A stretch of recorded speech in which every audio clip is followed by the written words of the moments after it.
করা হয়েছে এটা বিরাট গর্হিত কাজ, বিরাট অন্যায় কাজ। আর ভাঙড়ে আর ক্যানিংয়ে যত অরাজকতার মূলের এক নম্বর দায়ী তার নাম হচ্ছে শওকত। কারণ শওকত মোল্লা ও বলে দিয়েছে 5টা মায়ের কোল খালি করবো দরকার হয়, ও বলে দিয়েছে ইউটিউবারদের মারো, ওর নির্দিষ্ট হয়েছে। এখন যদি ও মানে চোরকে চুরি করতে বলছে, ঘোড়াওয়ালাকে সাবধান বলছে, আমি কিছু জানিনি, ও কিছু জানে না। হ্যাঁ, উনি নির্দেশ দিচ্ছে দিয়ে বলছে আমি কিছু জানি না। উনি তো বলে দিয়েছে, তো উনি নুকাবে কোথা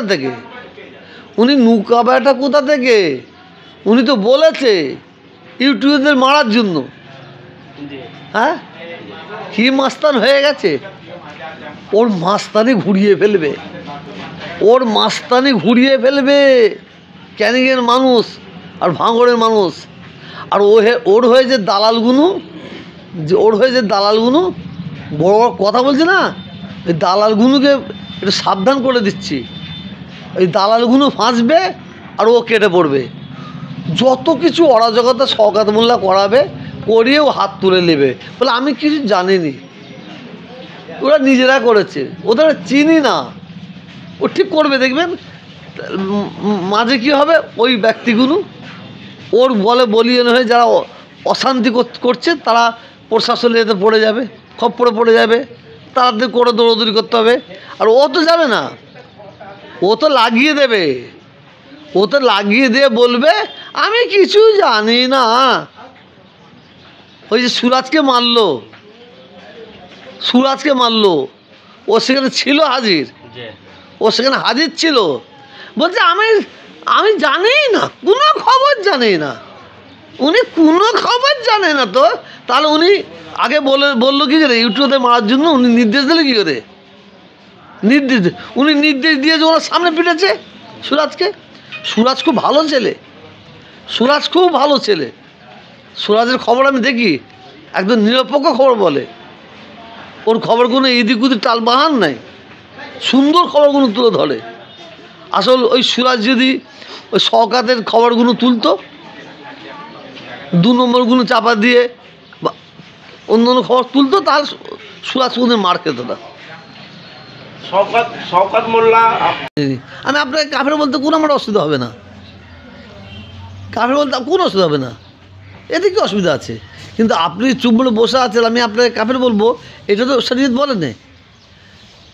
কোনো মুসলমানকে কাফের বলা যাবে না, কিন্তু কাফেরকে কাফের বলা যাবে। যদি কেউ মানে শিরক করে, তাই কি বলবেন? যদি কেউ মূর্তির সামনে, ঠাকুরের সামনে যে সেজদা করে, তাই কি বলবেন? যদি কেউ ঠাকুরের সামনে গিয়ে ফেতে কাটে, তাই কি বলবেন?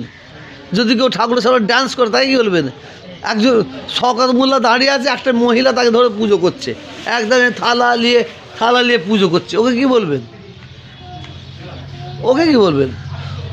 ও শওকত মোল্লাকে মসজিদে ঢুকতে দেওয়া যাবে কিনা সন্দেহ আছে। শওকত মোল্লার পয়সা নিয়ে মসজিদে দেওয়া যাবে না, বিশ্বাস করুন।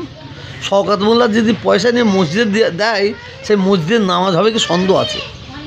শওকত মোল্লার পয়সা নিয়ে যদি কোনো মাদ্রাসায় দেওয়া হয়, সেই মাদ্রাসা মানে হবে কি সন্দেহ আছে। এটা যারা উদ্বোধন করছে তারা কেন করছে বুঝতেই পারছেন। আল্লাহ রসুল বলেছেন, আখিরি জবানায় মূর্খ, জাহেল, অজ্ঞ, গামার অধিকাংশ, হ্যাঁ এরা গামার হবে, মূর্খ হবে। আল্লাহ রসুল বলছেন আখিরি জবানায় অধিকাংশ মূর্খ, জাহেল, গামার এরা হবে দেশের নেতা।